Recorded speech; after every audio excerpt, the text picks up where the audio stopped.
1,49,610 वर स्थिर. पुढचा मोठा ब्रेक कधी? चांदी 2,64,900 वर.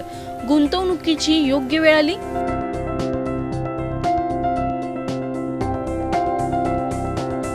लग्न सराईनंतरही दर का स्थिर? बाजारात नेमकं काय सुरू आहे? मुंबई, सकाळची धावपळ सुरू आहे. लग्न सराईनंतरही दर का स्थिर? बाजारात नेमकं काय सुरू आहे? सकाळची धावपळ सुरू असते. लोकलमध्ये प्रवासी मोबाईलवर गोल्ड रेट चेक करतात. कुणी दागिना घ्यायचा विचार करताय तर कुणी गुंतवणूक थांबवून योग्य वेळेची वाट पाहत आहे. कारण गेल्या काही दिवसात सोनं चांदीच्या दरांनी सगळ्यांनाच गोंधळात टाकलं आहे. कधी अचानक उसळी, कधी घसरण आणि आता अचानक स्थिरता. पण ही शांतता खरोखर स्थिर आहे का, की एखाद्या मोठ्या बदलापूर्वीची शांतता आहे? जाणून घेणार आहोत या व्हिडिओमधून.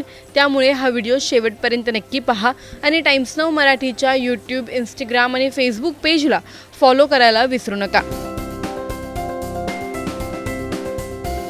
भारतामध्ये आज म्हणजेच 5 मे रोजी सोन्याचे दर स्थिर राहिलेले दिसत आहेत. 24 कॅरेट सोन्याचा दर प्रति 10 ग्रॅम 1,49,610 रुपयांवर स्थिर आहे. तर 22 कॅरेट सोनं 1,37,140 रुपये प्रति 10 ग्रॅम या दराने विकलं जात आहे. मुंबई, पुणे, दिल्लीसारख्या मोठ्या शहरांमध्ये हे दर जवळपास समान पातळीवर टिकून आहेत. म्हणजेच कालच्या तुलनेत फारसा बदल दिसत नाही. पण यामागे बाजारातील मोठं गणित दडलेलं आहे. आंतरराष्ट्रीय बाजारातही गेल्या काही दिवसात मोठी हालचाल पाहायला मिळाली. सोन्याचा दर प्रति ट्रॉय औंस जवळपास 4,540 अमेरिकन डॉलर्सच्या आसपास फिरतोय. आठवड्याच्या सुरुवातीला जवळपास 2% घसरलेलं सोनं पुन्हा सावरताना दिसतंय. म्हणजेच जागतिक स्तरावर अजूनही अनिश्चितता कायम आहे आणि त्याचा थेट परिणाम भारतातील दरांवर होत आहे. चांदीकडे पाहिलं तर इथे वेगळंच चित्र आहे. चांदीचा दर आज 2,64,900 रुपये प्रति किलो इतका स्थिर आहे. काही औद्योगिक शहरांमध्ये जसे की चेन्नई आणि हैदराबादमध्ये चांदीचा दर थोडा जास्त आहे, कारण तिथे औद्योगिक वापर मोठ्या प्रमाणावर होतो. गेल्या काही दिवसात चांदीत वाढ दिसली होती आणि ती एका स्थिर टप्प्यावर येऊन थांबलेली आहे. या सगळ्या बदलामागे काही महत्त्वाचे घटक काम करत आहेत. पश्चिम आशियामधील तणाव अजूनही पूर्णपणे कमी झालेला नाही, त्यामुळे गुंतवणूकदार सुरक्षित पर्याय म्हणून सोन्याकडे वळत आहेत. दुसरीकडे भारतीय रुपयाची डॉलर समोरची ताकद देखील महत्त्वाची भूमिका बजावते. रुपया मजबूत झाला तर आयात स्वस्त होतं आणि सोन्याचे दर कमी राहतात. त्याचबरोबर जगभरातील केंद्रीय बँका मोठ्या प्रमाणात सोनं खरेदी करत असल्याने दरांना एक मजबूत आधार मिळतो आहे. अक्षय तृतीयेचा सीझन नुकताच संपला आहे, त्यामुळे आता दागिन्यांपेक्षा गुंतवणुकीकडे लोकांचा कल वाढताना दिसतोय. बार, कॉइन किंवा सॉव्हरेन गोल्ड बॉन्डमध्ये गुंतवणूक करण्याचा ट्रेंड वाढतो आहे. पण सामान्य मुंबईकरांसाठी प्रश्न अजूनही तोच आहे. आता घ्यावं का थांबावं? कारण काही आठवड्यांपूर्वी 1.5 लाखाच्या वर गेलेलं सोनं आता 1,49,610 वर स्थिर आहे. पण ही स्थिरता किती काळ टिकणार? चांदी 2,64,900 वर आहे. ती अजून वाढणार का? सोनं खरंच सुरक्षित गुंतवणूक आहे का, की फक्त भीतीमुळे लोक त्याकडे वळत आहेत?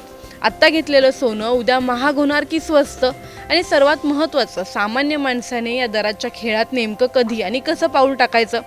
तुम्हाला काय वाटतं? आम्हाला कमेंटमध्ये नक्की कळवा. व्हिडिओ आवडल्यास लाईक व शेअर करायला विसरू नका. तसंच अशा नवनवीन अपडेट्ससाठी व माहितीपूर्ण व्हिडिओजसाठी टाइम्स नाऊ मराठीला नक्की फॉलो करा. सोनं 1,49,610 वर स्थिर. पुढचा मोठा ब्रेक कधी? चांदी 2,64,900 वर. गुंतवणुकीची योग्य वेळ आली?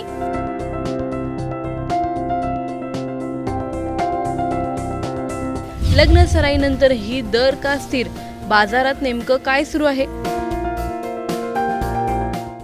मुंबई, सकाळची धावपळ सुरू आहे.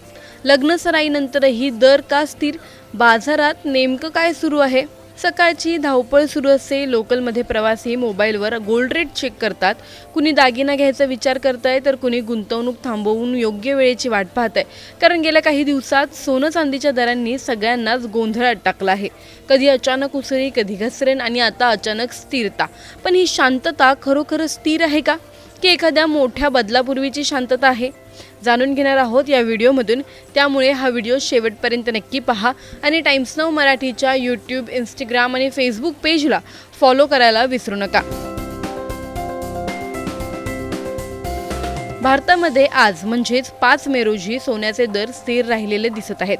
24 कॅरेट सोन्याचा दर प्रति 10 ग्रॅम 1,49,610 रुपयांवर स्थिर आहे, तर 22 कॅरेट सोनं 1,37,140 रुपये प्रति 10 ग्रॅम या दराने विकलं जात आहे. मुंबई, पुणे, दिल्लीसारख्या मोठ्या शहरांमध्ये हे दर जवळपास समान पातळीवर टिकून आहेत. म्हणजेच कालच्या तुलनेत फारसा बदल दिसत नाही, पण यामागे बाजारातील मोठं गणित दडलेलं आहे. आंतरराष्ट्रीय बाजारातही गेल्या काही दिवसात मोठी हालचाल पाहायला मिळाली.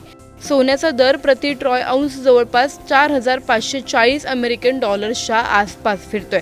आठवड्याच्या सुरुवातीला जवळपास 2% घसरलेलं सोनं पुन्हा सावरताना दिसतंय. म्हणजेच जागतिक स्तरावर अजूनही अनिश्चितता कायम आहे आणि त्याचा थेट परिणाम भारतातील दरांवर होत आहे. चांदीकडे पाहिलं तर इथे वेगळंच चित्र आहे. चांदीचा दर आज 2,64,900 रुपये प्रति किलो इतका स्थिर आहे. काही औद्योगिक शहरांमध्ये जसे की चेन्नई आणि हैदराबादमध्ये चांदीचा दर थोडा जास्त आहे, कारण तिथे औद्योगिक वापर मोठ्या प्रमाणावर होतो. गेल्या काही दिवसात चांदीत वाढ दिसली होती आणि ती एका स्थिर टप्प्यावर येऊन थांबलेली आहे. या सगळ्या बदलामागे काही महत्त्वाचे घटक काम करत आहेत. पश्चिम आशियामधील तणाव अजूनही पूर्णपणे कमी झालेला नाही, त्यामुळे गुंतवणूकदार सुरक्षित पर्याय म्हणून सोन्याकडे वळत आहेत. दुसरीकडे भारतीय रुपयाची डॉलर समोरची ताकद देखील महत्त्वाची भूमिका बजावते. रुपया मजबूत झाला तर आयात स्वस्त होतं आणि सोन्याचे दर कमी राहतात. त्याचबरोबर जगभरातील केंद्रीय बँका मोठ्या प्रमाणात सोनं खरेदी करत असल्याने दरांना एक मजबूत आधार मिळतो आहे. अक्षय तृतीयेचा सीझन नुकताच संपला आहे, त्यामुळे आता दागिन्यांपेक्षा गुंतवणुकीकडे लोकांचा कल वाढताना दिसतोय. बार, कॉइन किंवा सॉव्हरेन गोल्ड बॉन्डमध्ये गुंतवणूक करण्याचा ट्रेंड वाढतो आहे. पण सामान्य मुंबईकरांसाठी प्रश्न अजूनही तोच आहे, आता घ्यावं का थांबावं? कारण काही आठवड्यांपूर्वी 1.5 लाखाच्या वर गेलेलं सोनं आता 1,49,610 वर स्थिर आहे. पण ही स्थिरता किती काळ टिकणार? चांदी 2,64,900 वर आहे, ती अजून वाढणार का? सोनं खरंच सुरक्षित गुंतवणूक आहे का, की फक्त भीतीमुळे लोक त्याकडे वळत आहेत?